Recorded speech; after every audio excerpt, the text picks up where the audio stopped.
In this video, the last of the life planning for teens, I want to review some of the highlights of the process, reinforce some of the most important principles. But then I want to broaden the scope of this discussion and speak about our planning process and how it fits into your life. We've worked through several exercises to help you gather information. I hope the exercises were helpful, but even more, I hope you began to learn how to look for the information yourselves. I hope you have been introduced to another way of thinking. The most important part of the planning process is the vision statement, because it reminds you of where you want to go, where you want to eventually be. But realize that things change. Keep your vision in mind, but don't hold on too tight. Be willing to make adjustments as things change. We talked about the vision being a point on the horizon. As you get closer, you may need to move it a little, but its purpose was to keep you in the right general direction. And it did that. The mission is the second most important part of the process. It is the path to the vision. The vision tells you where you want to go. The mission tells you how to get there. The mission may change over time more than the vision does. Even though you're still heading toward the same point, when circumstances change, you may need to change what you do to move forward. Once you know where you're going, vision, and what things you will do to move forward, the mission, there are some other tools that might be helpful. If they help you, use them. If they don't help you, don't worry about them. The important thing is that you're moving in the direction you want to go. The tools you choose are up to you. Goals. Goals help you measure your progress. That's their role. These are like mileposts on the path. When I drive from Simi Valley, California to Boise, Idaho, I go through Mojave, Bishop, and Hawthorne. I don't necessarily want to go to Mojave, Bishop, or Hawthorne. But when I drive through those towns, it tells me that I'm on the right road, and it tells me approximately how much of the journey I've put behind me. I don't aim at those goals because of any value in them, but I want to go through them because they mark my way. Issues. We've talked about issues, the problems that come up. Each problem is unique, and I can't tell you how to solve them, but I can tell you the first step, and that is deciding whether you should try to solve them. Issues fall into one of three categories: the ones you can solve, the ones you can at least make better, and the ones that are completely out of your control. My advice is to decide which category they fall into. We spend a lot of time thinking about the problems that we can't solve, and that is wasted time and energy. If there's nothing you can do, give yourself permission to quit worrying about it. Let it go. That will free you up to work on the things that you actually can solve, or at least improve. Roadblocks. There will be roadblocks in your future. Problems that block your way. Closed doors or barriers. My advice here is to think ahead and try to imagine what those roadblocks might look like. Then imagine what they would look like from a distance. Think about coming around the bend in a road and seeing that roadblock. What's the first thing you can see that will alert you that the roadblock is there? Then, as you move forward, look for those early warning signs. If you never see them, good. If you do see them, then having thought ahead of time will have given you some time to work out the solution. Okay, let's wrap this up. For nearly 2 months, we've talked about life planning. I hope it's been a time well spent. Winston Churchill said, "Those who plan do better than those who do not plan, even should they rarely stick to their plan." Planning is a valuable exercise because it helps us identify the options and explore the alternatives. Ironically, planning can actually make us more flexible. In your planning, prepare for the future, but don't forget to live in the present. If you focus only on the future and its opportunities, you rob the present of its reality. It becomes easy then to overlook the opportunities you have to make something positive out of today. Suffering. We don't like suffering. We don't even like to talk about it. We shouldn't like suffering. It hurts. We should alleviate suffering if we can, but we can't always do that. There will always be pain and suffering, so I want to prepare you for it. First, meaning is what gets us through suffering and what gives us a reason to live at all. Friedrich Nietzsche said, "He who has a why to live for, can bear almost any how." He also said, "To live is to suffer. To survive is to find some meaning in that suffering." So when you suffer, when things go wrong and you hurt and you're in pain and frustrated, look for what may come of it. It isn't easy, but finding meaning is worth the effort.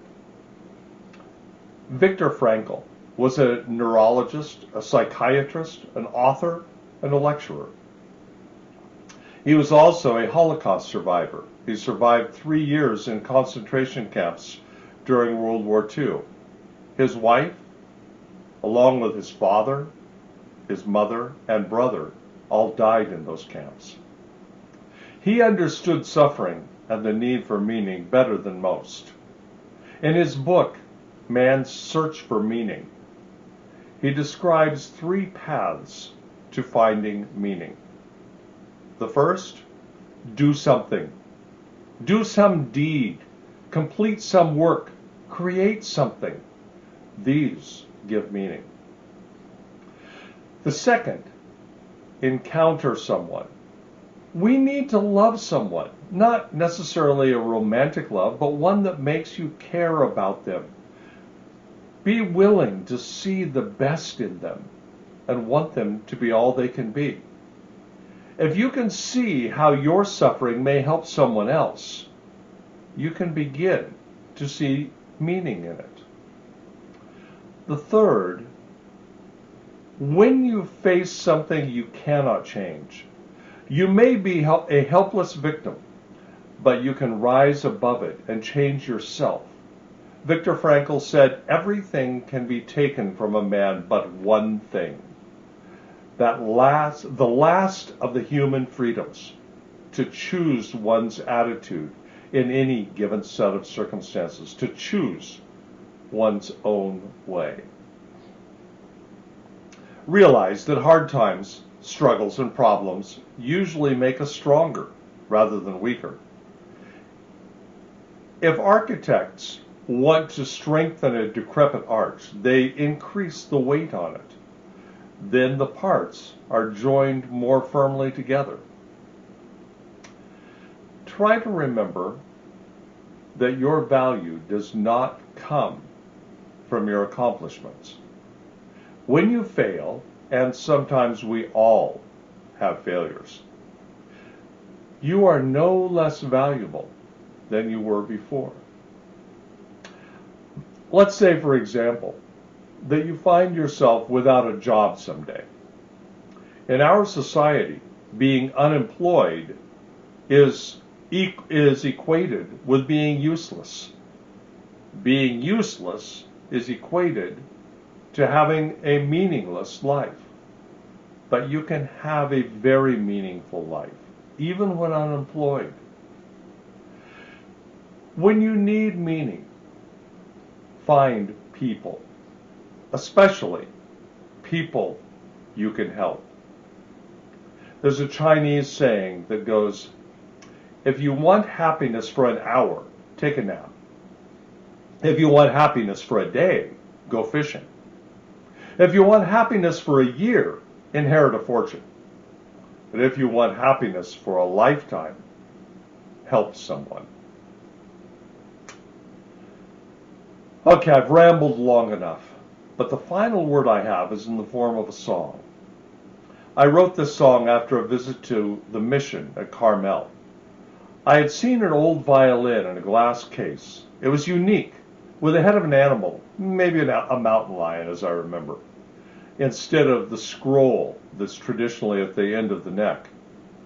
I was overcome by a feeling of sadness, and I thought, why is that noble violin in instrument prison? You see, a violin isn't made to simply see, but to be touched and to be heard. Then I read the placard.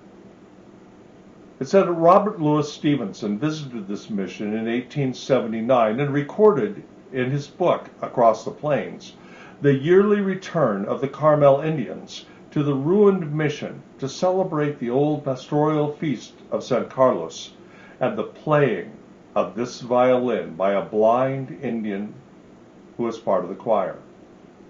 As you listen to the song, I want you to realize that you have a song to sing. There are things that no one else can do, only you. These are the things that give your life meaning.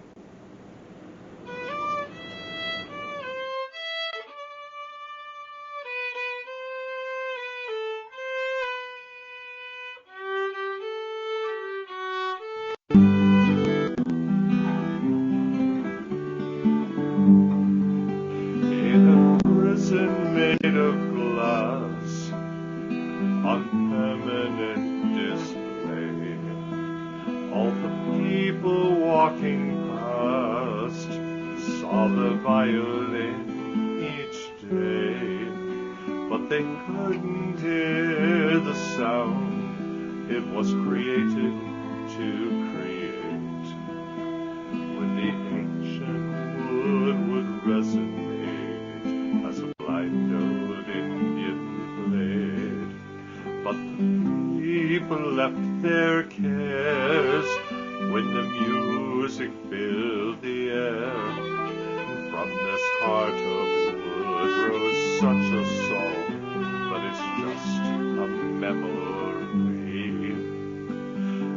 Every year they gathered in grateful memory to celebrate the heritage of a mission by the sea. The old blind man would raise the bow and touch it to the strings. The instrument would come alive to help the people sing. And the people left their cares as the music filled the air. And from its heart of wood rose such a song, from the top of this old violin, a wooden lion gazed down the strings across the wood, its voice to heaven raised. But now the strings hang loosely down, the bow is slack and torn, and the lion's head atop the neck is left to watch and mourn. But the people left their cares as its music filled the air, and from the heart of wood rose such a song, but it's just a memory. This violin would tell us if we would only hear, to let the heart within us sing through every passing year.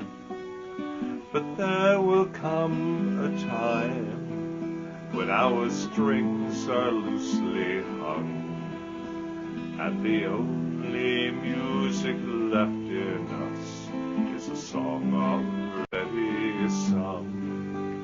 And that the people left their cares as the music filled the air. From the heart of wood rose such a song, but it's just a memory.